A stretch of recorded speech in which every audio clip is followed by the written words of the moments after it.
Harper Audio presents The X-Files, Ground Zero, by Kevin J. Anderson, performed by Gillian Anderson.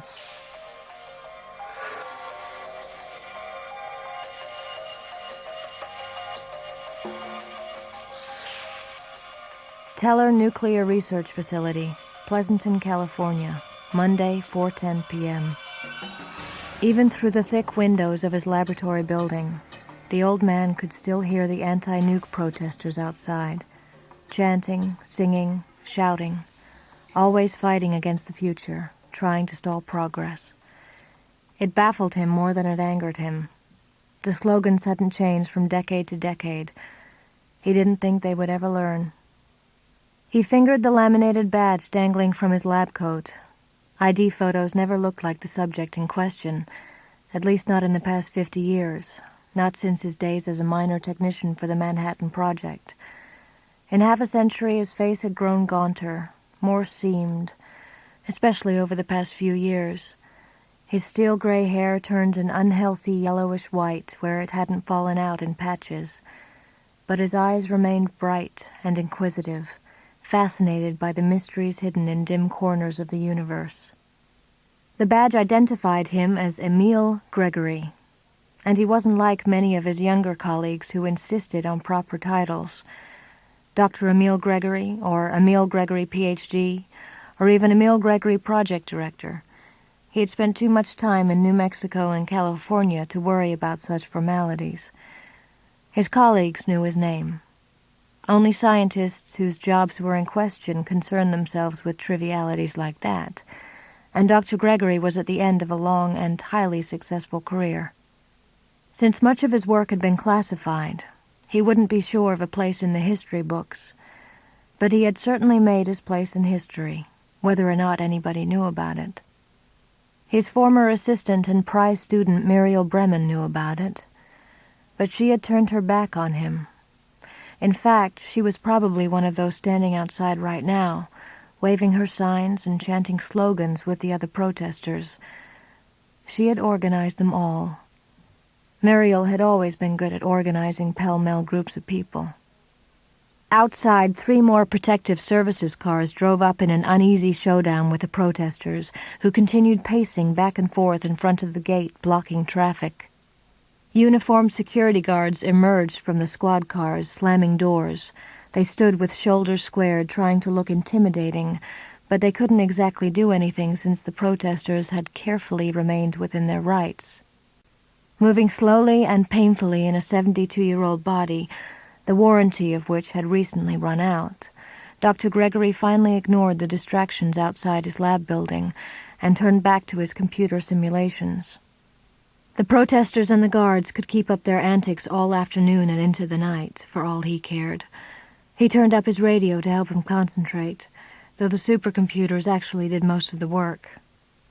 The color monitors on his 4 supercomputer workstations displayed the progress of his simultaneous hydrocode simulations. The computers chugged through numerous pretend experiments, sorting through billions of iterations without requiring him to throw a single switch or hook up a single generator. Off in a separate building on the fenced-in lab site, powerful Cray 3 supercomputers crunched complex simulations for a major upcoming nuclear test, studying intricate hydrodynamic models of the radical new warhead concept to which he had devoted the last 4 years of his career. Bright Anvil. Imaginary automatic explosions were now the only way to study certain secondary effects and fallout patterns, due to cost limitations and the on-again, off-again political treaties regarding nuclear testing.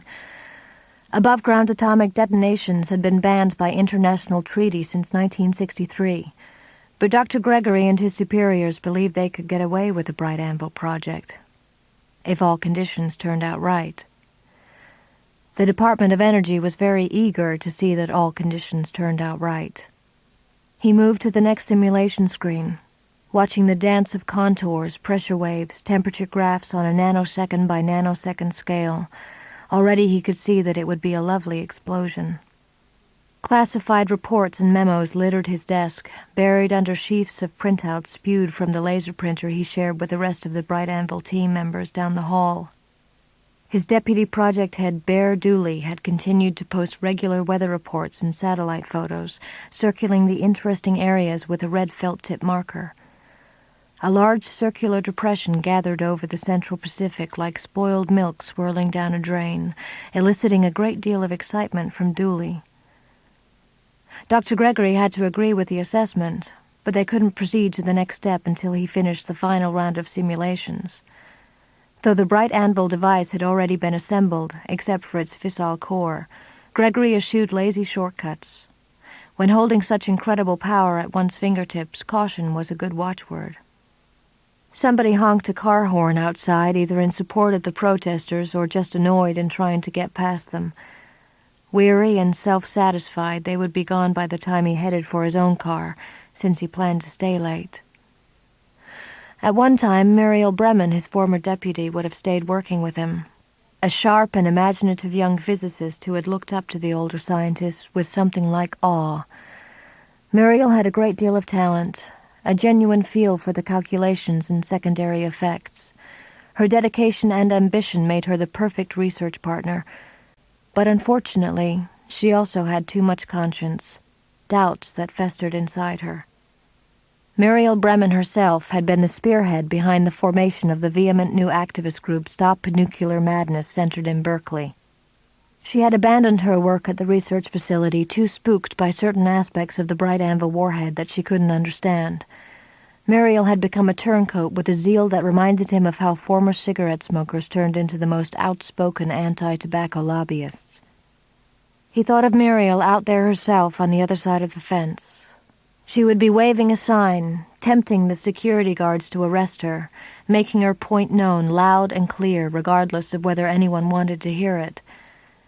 At least he didn't have to worry about her replacement, Bear Dooley. Dooley was a bulldozer of a man with a dearth of tact and patience, but a singular dedication to purpose. He, at least, had his head on straight. A knock came at the half-closed door to his lab office. Patty, his secretary, poked her head in. "Afternoon mail, Dr. Gregory. There's a package I thought you might like to see, special delivery." She waggled a small, padded envelope in the air. He started to push his aching body up from his computer chair, but she waved him back down. "Here, don't get up." "Thanks, Patty." He took the envelope, pulling his reading glasses from his pocket and settling them on his nose so he could see the postmark. Honolulu, Hawaii. No return address. The computer calculations continued. The core of the simulated explosion had expanded, sending shock waves all the way to the edge of the monitor screen, with secondary and tertiary effects propagating in less defined directions through the plasma left behind from the initial detonation. Dr. Gregory tore open the padded envelope, working to get one finger under the heavily glued flap. He dumped the contents onto his desk and blinked, perplexed. He blew out a curious breath. The single scrap of paper wasn't exactly a letter. No stationery, no signature. Just carefully printed words with a fine black felt-tip pen. For your part in the past and the future. A small glassine packet fell beside the note. A translucent envelope only a few inches long, filled with some sort of black powder. He shook the envelope, but it contained nothing else. He picked up the glassine packet, squinting through his glasses. He squeezed the contents with his fingers. The substance was lightweight, faintly greasy, like ash. He sniffed it, caught a faint, sour charcoal smell, mostly faded by time. Dr. Gregory frowned, letting scorn trickle into his expression. He wondered if this could be some stunt from the protesters outside. Was he supposed to believe this ash came from human remains, perhaps residue of atomic blast victims?